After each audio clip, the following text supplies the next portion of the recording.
সিঁদুরটা দিয়েছ তুমি, ব্যাস ওইখানেই সব লেনদেন, কেনাবেচা, দেওয়া নেওয়ার শেষ, তাই তো? আর তারপর থেকে সব দিতে হয় আমাকে। কি কি দিয়েছি আমি? এই প্রশ্ন আমার আগে নিজেকে জিজ্ঞাসা করো।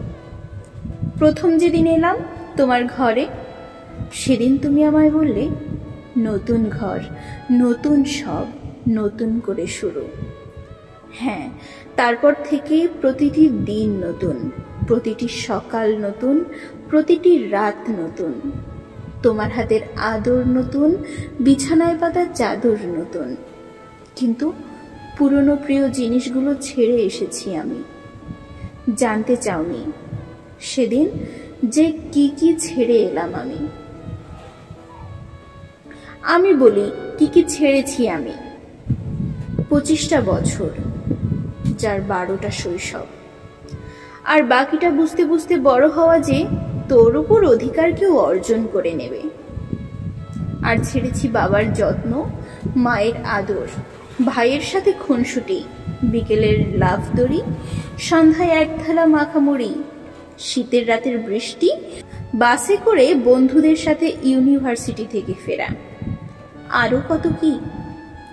না না, যা ছেড়েছি তা ফেরে না।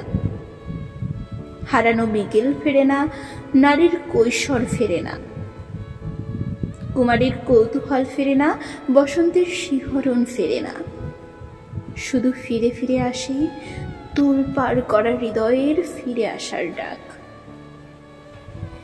এগুলো সব ছেড়ে আমায় নতুন করে শুরু করতে হলো। কত সহজেই বলেছিলে তুমি, কিন্তু বোঝনি নতুন করে শুরু করা কতটা কঠিন ছিল। নিজের কিছু আছে এখন আর বুঝতে পারি না। আগে সবই আমার নিজের ছিল। মায়ের গয়না নিজের ছিল, বাবার উপহার ভাইয়ের সাথে ভাগ করে নেওয়া ছিল, তবু তো নিজের ছিল। ব্যস্ততাতেও মায়ের খাইয়ে দেওয়া ছিল, মায়ের হাতের রান্না, তাও তো নিজের ছিল। আর এখন তুমি বললে সব নিজের করে নাও। বেশ, নিজের করে নিলাম। তোমার মাকে মা বলে নিজের করে নিলাম, তোমার ঘরকে আপন বলে নিজের করে নিলাম, তোমার নামের পদবিখানা নিজের করে নিলাম, রাত দুপুরের সব আবদার নিজের করে নিলাম, তোমার ছেলের সব বায়না নিজের করে নিলাম, সবাইকে খাইয়ে সবশেষে খেতে বসা নিজের করে নিলাম, কাক ভরে জেগে ওঠা নিজের করে নিলাম। মায়ের কাছে গেলে মা এখনো বলে, কিরে দুমুঠো ভাত খাইয়ে দেব, চুলটা তোর বেঁধে দেব, আজ একটু বেশি ঘুমো না মা, ও বাড়িতে উঠিস না হয় ভোরে। ভাবি, ও বাড়িটা সত্যি কি আমার মা? ওখানে আমি কারোর স্ত্রী, কারোর মা, কিন্তু কারোর মেয়ে তো না মা।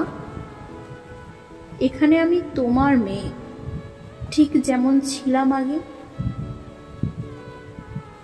তাই এখনো যখন এই বাড়িতে ফিরি মনে হয় মা, এটাই আমার বাড়ি, আর ওটা শ্বশুর বাড়ি।